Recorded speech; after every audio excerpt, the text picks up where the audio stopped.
नमस्कार। आज मैं आप लोगों को श्री राम प्रभु की कथा के रहस्य के बारे में विस्तार से बताने जा रहा हूँ। कहते हैं हरि अनंत हरि कथा अनंता। सबसे पहले श्री राम की कथा हनुमान जी ने लिखी। फिर महर्षि वाल्मीकि राम के ही काल के ऋषि थे। उन्होंने राम और उनके जीवन को देखा था। वे ही अच्छी तरह जानते थे कि राम क्या और कौन है। लेकिन जब सवाल लिखने का आया तब नारद मुनि ने उनकी सहायता की। कहते हैं कि राम के काल में देवता धरती पे आया जाया करते थे और वे धरती पर ही हिमालय के उत्तर में रहते थे।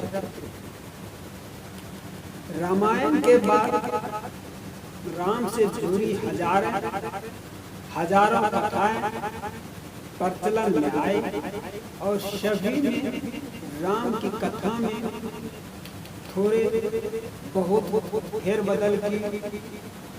साथ ही कुछ रामायणों में ऐसे भी प्रसंग मिलते हैं जिनका उल्लेख वाल्मीकि रामायण में नहीं मिलता।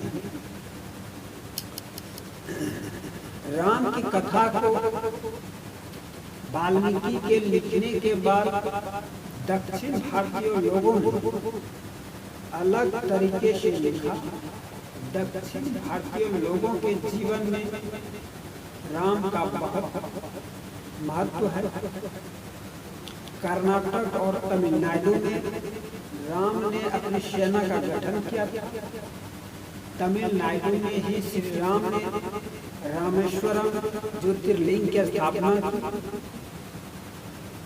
वाल्मीकि रामायण और बाकी के रामायण में जो अंतर देखने को मिलता है वह इसीलिए वाल्मीकि रामायण को तथ्यों और घटनाओं के आधार पर लिखा गया, जबकि अन्य रामायणों को श्रुति यानी सुनने के आधार पर लिखा गया।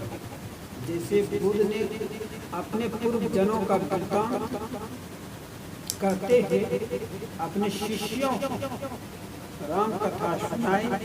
जैसे बहुत समय बाद तुलसीदास को उनके गुरु ने सोरो क्षेत्र में राम कथा सुनाई। इसी तरह जनश्रुति के आधार पर हर देश ने अपने रामायण को लिखा। राम कथा सामान्यतः बताने के लिए सुनाई जाती है। रामायणों की संख्या और पिछले 2500 या उससे भी अधिक सालों से दक्षिण तथा दक्षिण पूर्व एशिया में उनके प्रभाव का दायरा बहुत व्यापक है। जितनी भाषाओं में राम कथा पाई जाती है उनकी फहरिस्त बनाने में ही आप थक जाएगा। जैसे अलग अलग भाषाएं अनामी, बाली, बांग्ला, कमोडियाई, चीनी, गुजराती, जवाई, कन्नड़, कश्मीरी, खोटानी, लाओशी, मलेशियाई, मराठी, ओरिया, प्राकृतिक, संस्कृत, संथाली, सिंहली, तमिल, तेलुगु, थाई, तिब्बती, कावी आदि हजारों भाषाएं। उस काल में और उसके बाद कृष्ण काल, बौद्ध काल में चलित रामायण में अनुवाद के कारण कई परिवर्तन होते चले गए, लेकिन मूल कथा आज भी वैसी की वैसी है। कवियों और साहित्यकारों ने रामायण को और रोचक बनाने के लिए उनकी मूल कथा के साथ तो छेड़छाड़ नहीं की, लेकिन उन्होंने कथा को एक अलग रूप और रंग से सज्जित कर दिया। नृत्य नाटिकाओं के अनुसार भी कथाएं लिखी गई और शास्त्रीय तथा लोक परंपरा दोनों के अनुसार राम और रावण की कथा को श्रृंगारित बनाया गया। इसी तरह रामायणों की संख्या और भी बढ़ जाती है। सदियों के सफर के दौरान इनमें से कुछ तो बदलाव हुआ ही होगा, लेकिन सदियों के इस सफर के ही कारण लोग इसे महज काव्य मानने की भूल और पाप दक्षिण और दक्षिण पूर्व एशियाई देशों और संस्कृतियों में राम और रावण के युद्ध को अलग संदर्भों में लिया गया।